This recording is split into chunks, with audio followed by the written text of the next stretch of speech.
প্রায় 50 বছরের উপরে সময় ধরে কিন্তু বাংলাদেশের বিদেশি সিনেমা, বিশেষ করে মানে ইংলিশ সিনেমা আসতো, কিন্তু হিন্দি সিনেমা এগুলো বন্ধ ছিল।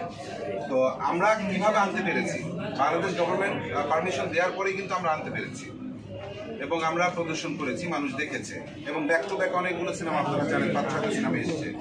তো আসলে গভর্নমেন্ট যদি পারমিশন দিয়ে রাখে আমরা আনবো, আমরা দেখাবো। আর যদি সংগঠনের কথা যেটা বলেন, 19 সংগঠন, তারা যদি তাদের স্মারকলিপি পেশ করে গভর্নমেন্টকে যদি বন্ধ করে দেয়, আমরা আনতে পারবো না, আনবো না। ভেরি সিম্পল হিসাব। মিস্টার এন্ড মিসেস মাহির সাথে কি আপনি যুক্ত ছিলেন কিনা?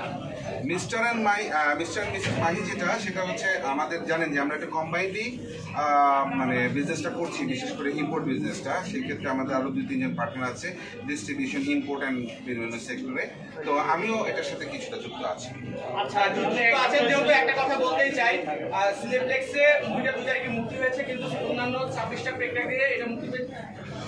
আমি আপনার কাছে একটা প্রশ্ন রাখতে চাই, সেটা হলো 31 তারিখে সিনেমাটি সেন্সর না হওয়ার, সেন্সর হয় নাই, তারপরে আপনারা 31 তারিখে সারা বাংলাদেশের 26টা হলে আপনারা সিনেমাটি মুক্তি দিয়েছেন, এটা কি ঠিক হয়েছে কিনা?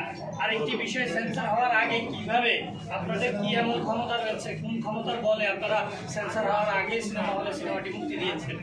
আচ্ছা, আমার মনে হয় একটু খোঁজ নিয়ে দেখলে ভালো হবে যে আসলে সেন্সর হয়নি ব্যাপারটা তা না। সেন্সর হওয়া ছাড়া যে কোনো হল আসলে এটা চালাতে পারবে না, ঠিক আছে? সেন্সর হওয়াটা খুব বাঞ্ছনীয় এবং সেন্সর সার্টিফিকেট না পেলে তো একটা হল চালাবে না। তো আমার মনে হয় যে খোঁজ নিয়ে একটা বেটার, যে আসলে সেন্সরের কনফার্মেশনটা পাওয়ার পরেই কিন্তু সিনেমাটা। এই মাসের 31 তারিখে সিনেমাটি চলছে এবং আপনার শ্যামলী সিনেমা হলে চলছে, যমুনা ব্লকবাস্টারে চলছে, এবং এটা সিনেমাটি সেন্সর হয়েছে। তাহলে 31 তারিখে কিভাবে চললো, তার ক্ষমতার উৎসটা আপনাদের কোথায়, সেটা একটু জানতে চাই। আপনারা জানবেন যে অফিসিয়াল স্ক্রিনিং কিন্তু গতকাল হয়েছে, অফিসিয়াল স্ক্রিনিং, এবং আগে থেকে কিন্তু কথা ছিল স্ক্রিনিংটা আজকে হচ্ছে 4 তারিখ, রাইট? 3 তারিখে হবে, আজকে 3 তারিখ, সরি গতকাল 2 তারিখে কিন্তু অফিসিয়াল স্ক্রিনিংটা হয়েছে। এখন একটা সিনেমা প্রচারের আগে আপনার রেডি রাখতে হয়, যদি আমরা সেন্সর সার্টিফিকেট দেই তারপরে যেন চালানো হয়। যেহেতু আপনারা জানেন যে কপিগুলো আগে চলে আসে, সেই ক্ষেত্রে কোনো হল মালিক চালিয়েছে কিনা সেই ব্যাপারে আমার ব্যক্তিগতভাবে জানা নেই, নাম্বার 1। আর অফিসিয়াল স্ক্রিনিং কিন্তু গতকাল 2 তারিখে হয়েছে স্টার সিনেপ্লেক্সে, এটা আপনারা অনেকেই হয়তো তখন উপস্থিত ছিলেন। এটা কিন্তু ডিক্লেয়ার গতকালই হয়েছে এবং অফিসিয়ালি চলেছে। এখন কারো কাছে ধরেন ডিস্ক দিয়ে রাখা হলো, সে যদি তার হলটা চালায়, সেটা আসলে সেটার দায়ভারটা আসলে আমরা তো হলে হলে দিয়ে প্রতিদিন দেখতে পারি না।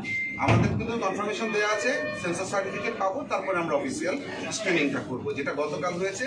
সাংবাদিক ভাইরা উপস্থিত ছিলেন, তারা আপনারা জানেন। এর ড্রাইভার আপনারা এড়াতে পারেন কিনা? এর দায়ভার আসলে যদি কেউ ব্যক্তিগতভাবে হলের মধ্যে থেকে করে থাকে, সেটার দায়ভার আসলে কোনো প্রযোজক নিবে না।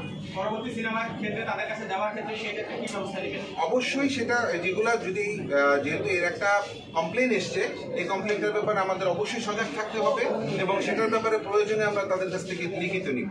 কারণ কেউ যদি একা একা ওখান থেকে কোনো একটা হলের মধ্যে প্রচার করে, সেটার দায়ভার আমি ধরেন 200 মাইল দূর থেকে আমি কিভাবে ওটা নিতে পারি, ঠিক আছে? তবে জানা থাকলো এটা অবশ্যই পরবর্তী সিনেমার ব্যাপারে আমরা একটা বলতে চাই। আমার সর্বশেষ প্রশ্ন পুষ্পা নিয়ে, ইতিমধ্যে একটা জটিলতা তৈরি হয়েছে, এই বিষয়টা একটু ক্লিয়ার করবেন, আপনারা নিয়ে আসছেন কিনা, বা অন্য সাইড থেকেও কথা উঠেছে তারাও এটা নিয়ে আসতে চাচ্ছে, এই বিষয়টার আপডেটটা কি আসলে? আসলে দেখুন, পুষ্পার ব্যাপারটা হচ্ছে যে যেহেতু এটা ওয়ার্ল্ড ওয়াইড একটা হাইপ আছে, সবাই চেষ্টা করবে একটা ভালো একটা প্রোডাক্ট ডিসপ্লে করার জন্য। আমরাও সবাই চেষ্টা করবে। এখন ফাইনালি আপনারা দেখতে পাবেন কে আনতে পারছে, কে ডিসপ্লে করতে পারছে।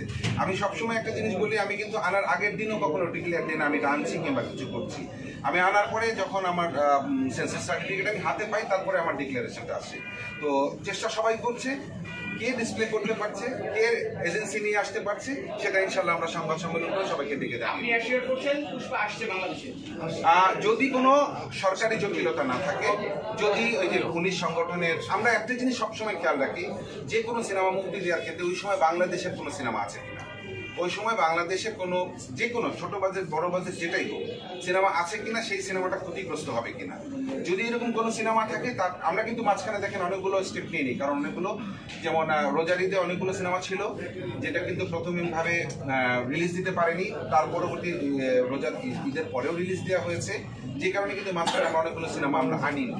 এরপর একটা গ্যাপের কারণে কিন্তু এই সিনেমাটা আনা। কারণ কি, যে সামনে ঈদ আছে, এর আগে আমরা যেন দেখাই। এখন নতুন কোনো সিনেমা এই মুহূর্তে বাংলাদেশের কেউ রিলিজ করছে না, করবেও না, যে কারণে কিন্তু এটাকে রিলিজ দেয়। ঠিক আছে, পরবর্তীতে যখন যে সিনেমাটার কথা বললেন, এই সময় যদি কোনো বড় সিনেমা না থাকে বাংলাদেশে, আমরা চেষ্টা করবো না পারা না পারা ডিপেন্ড করতেছে। ভাই আপনি কই যাবো ওর সাথে ঝামেলা করেন না ভাই। আর কোথায় দেখেন তো ভাই, ওর সাথে ঝামেলা করেন না। দুইটা থেকে ওইটা কই ভাই দুইটা ফোন কোথায় একসাথে ইউজ করা যায়। ওটা দেখেন আতিক ভাই কোথায় খালি দেখেন আপনি সামনে যান না এখানে এত পারেন ভাই পুরো একটু নিউজ করতে হয় ভাই। দেখেন না দেখেন ওই জায়গা প্রতিদিনের তো